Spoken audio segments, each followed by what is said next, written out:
just passes $780 billion bill, President Trump finally has the money he needs to. President Donald Trump is one bit nearer to following through on a promise he made to the Americans. All through his fruitful campaign, he said he'd stop the interminable flood of unlawful migration that has pushed a once proud nation to the brink of collapse. He swore he'd do all that he could to secure Americans and recover this country on its feet, and that incorporates things like a travel forbid that prevents terrorists from entering the nation. Maybe most dubious is the oft-debated southern border wall, which liberals love to loathe and ridicule, while in the meantime offering no arrangement at all for the illicit movement issue. Indeed, their answer is to overlook it or imagine there is no issue. Yes, ostrich disorder runs widespread among the misleading left. Be that as it may, now, the House of Representatives has given Trump and genuine patriots around the nation a colossal triumph. They've passed a $788 billion spending package, which incorporates funding for the military and, yes, a border wall amongst Mexico and the United States. Via Independent Journal Review, citing the Associated Press. The legislation passed on a 235-192 vote and is likely to face tough Democratic opposition in the Senate. In addition to the border wall financing, the spending package contained funding for military pay raise and an increase for veterans programs. Although the border wall reportedly received low public approval in the polls, the Republicans gave Trump the necessary funding. House Majority Leader Kevin McCarthy, Republican California, suggested Trump got, or would eventually, get as much funding as he requested for the border wall. Every single dime the president asked to start building a wall on our southern border, he's going to get, McCarthy said. Obviously, House Minority Leader Nancy Pelosi scrutinized the bill since it skirted a $70 billion spending limit put on the military. Yes, Nancy, it breaks that utmost yet in the event that we don't accomplish something now to shield ourselves from individuals of your kind, we will transform into parts of Europe which is going up on fire at the present time. That ought to be a lesson to us with respect to movement and relocation. However, once more, liberals would rather stick their hands in the sand and chant Kumbaya in light of the fact that they can't deal with reality. Obviously, they never could. Which is the reason we're in this circumstance. What do you think about this? Do not hesitate and write your thoughts in the comment section below. Thank you for reading. HTIJR, Associated Press.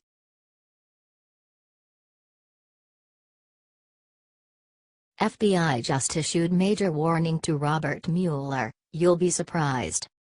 As special counsel Robert Mueller's evidently free investigation keeps on frequenting the Trump Organization, the FBI has issued an astounding cautioning to Mueller himself to remain in line lest he confronts the outcomes.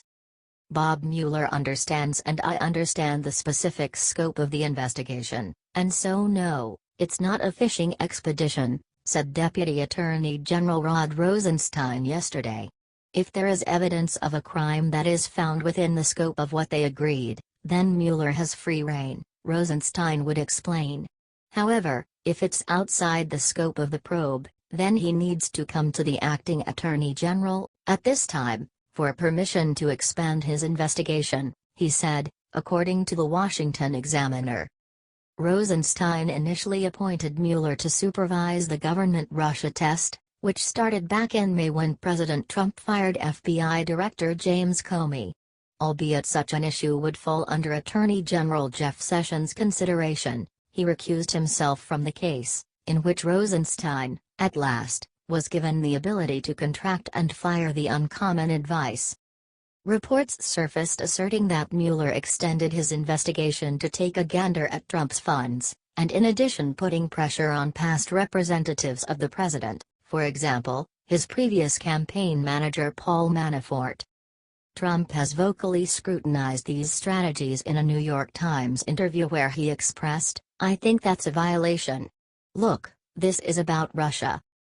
As indicated by a few sources, Mueller's investigators have been investigating the monetary records that have no connection to the 2016 race cycle, with one report noticing sources described an investigation that has widened to focus on possible financial crimes, some unconnected to the 2016 election, as per CNN. It doesn't take a lawyer to understand that Trump's funds fall totally outside of the domain of his election campaign and goes past the extent of Mueller's appointment, a move that is prevalent, Rosenstein has clarified. John Dowd, Trump's lawyer, commented that those transactions are, in my view, well beyond the mandate of the special counsel, are unrelated to the election of 2016 or any alleged collusion between the Trump campaign and Russia, and more importantly, are well beyond any statute of limitation imposed by the United States Code. Truth be told, this isn't the first run-through Mueller has violated his limits in his zeal to move his investigation. Mueller had called upon the Trump administration to hand over records in connection to resigned Lieutenant General Michael T. Flynn and in addition the Turkish government, as indicated by the New York Times. The liberal and dynamic components of our legislature would readily observe Mueller abuse each procedural confinement in the book on the off chance that he could weave up a story persuading enough to could sink the administration. Tragically for them, the statute of restrictions exists for a reason, and their fantasies won't effortlessly happen as intended. Robert Mueller's special counsel investigation has been enlarging in scope since its origin. Do you trust that Mueller is deliberately focusing on President Trump? Various stories have uncovered Mueller's strong Democrat bias, including delegating for the most part attorneys who have given to Democrat competitors before. A really free legal would see Mueller's investigation ceased. Ideally, a wonder such as this will happen later on. Until at that point, Trump must stay vigilant and not think little of the danger a one-sided investigation, for example, Mueller's could do to his administration, regardless of the possibility that his discoveries are false. What do you think about this? Do not hesitate and write your thoughts in the comment section below. Thank you for reading. H.T. Washington Examiner.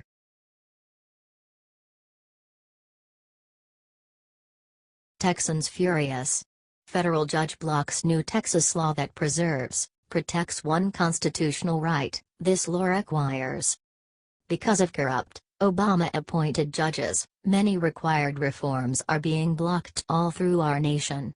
These judges enable their liberal predisposition to harm what ought to be unprejudiced rulings. They make a joke of our country and discredit the will of the general population. One such judge overturned an important law in Texas and is helping genuine fraud happen. Via the Gateway Pundit. Obama-appointed Judge Nelva Gonzalez-Ramos struck down the Texas voter ID law on Wednesday that requires IDs to vote. Judge Ramos believes that it is racist to believe blacks and Hispanics are able to fill out paperwork and purchase ID cards. This is the second time Judge Nelva Gonzalez-Ramos blocked the Texas voter ID law. In October 2014, Judge Ramos voiced the Texas photo ID law just weeks before the November elections, calling it a poll tax. The law was then softened for the 2016 election.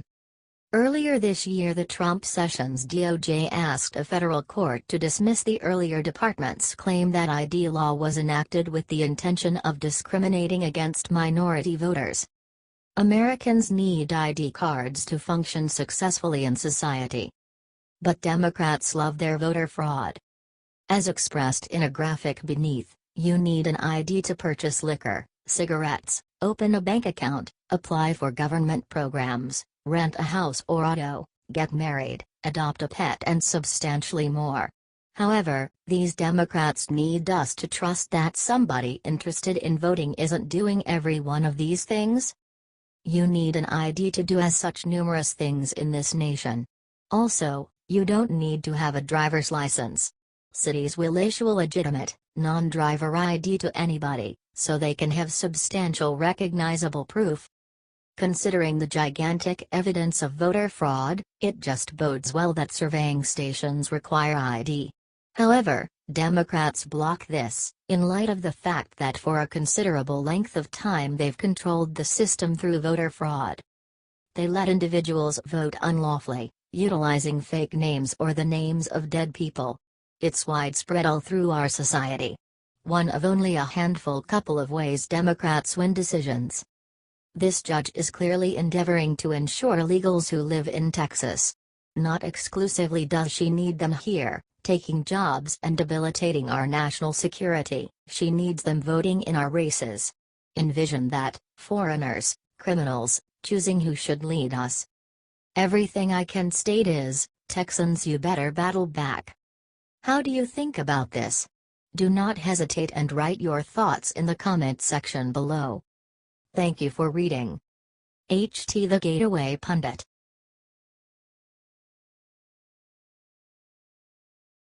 Mike Huckabee just stopped Antifa dead in its tracks. He calls for tearing down another offensive monument. The terrifying events in Charlottesville have revived the level-headed discussion over Confederate monuments. A few people are maintaining a strategic distance from the civil argument part altogether. All things considered, they've each chosen it as superbly fine to go out and tear them down without anything taking after endorsement to do as such. Most grounded people realize that opens up a perilously elusive incline. We can check previous Arkansas Governor Mike Huckabee in that camp, and he as of late offered a straightforward question starter that places the entire issue in context. The Independent Journal Review goes along the scoop on that. In an interview with Fox News, Wednesday, the former Arkansas governor and GOP presidential candidate floated the idea of tearing down abortion clinics because they offended him. Anarchists go and just tear down the statues because they are impatient with the politicians doing it. It's not a good behavior, it has vandalism, it has anarchy, and it would be like telling me I do not like abortion clinics, so I am going to go to tear them down because I find them offensive. The issue has thus been identified for those that take dreams of justice into their own particular hands. On the off chance that we cross this line, where does it end? What else ends up plainly adequate? Considering those potential outcomes is a truly chilling knowledge. Huck said that the precedent of the mobs tearing down things that offend us is troubling. We are bordering on anarchy, he said, having a select group of people tearing down something because they offended them personally. The former governor of a former Confederate state said he was okay with Confederate statues being replaced as long as the process goes through public and political debate, but has warned that the slope is a slippery one.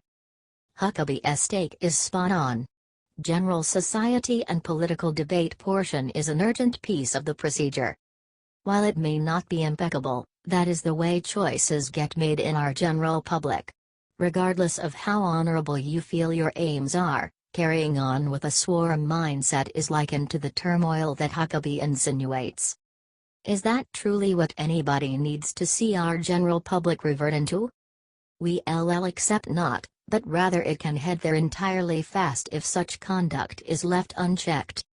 What do you think about this? Do not hesitate and write your thoughts in the comment section below. Thank you for reading. HTIJR.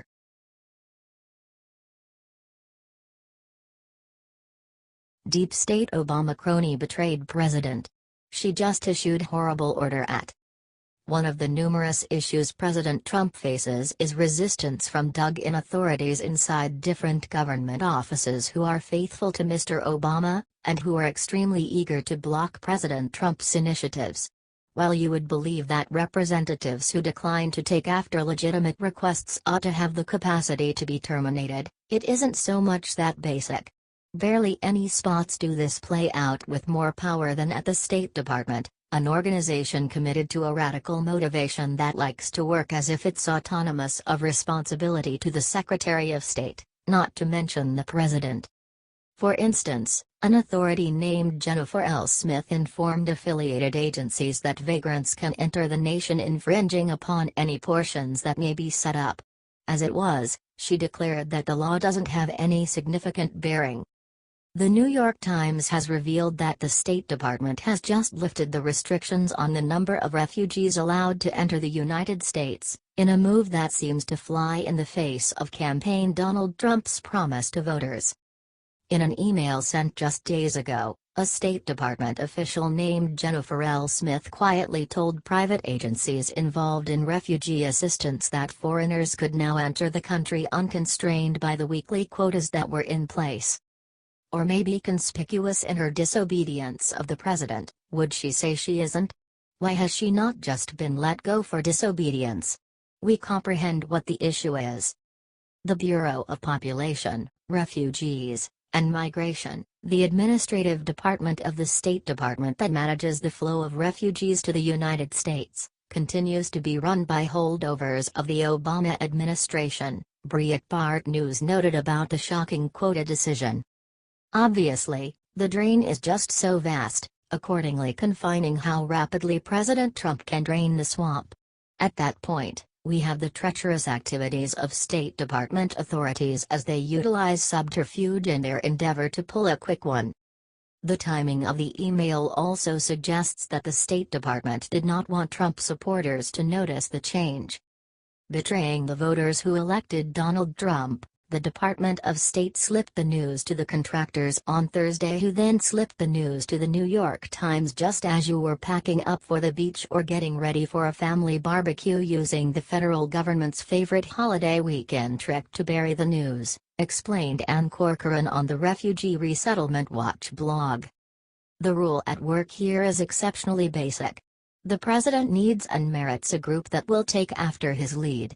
Moles or different fault-finders whose loyalties lie somewhere else need to leave or be rejected. Contradicting the president is a certain something, and it's their privilege. Disrupting him is something else out and out, and those taking part in such acts should be found. What do you think about this? Do not hesitate and write your thoughts in the comment section below. Thank you for reading. HT Conservative Tribune.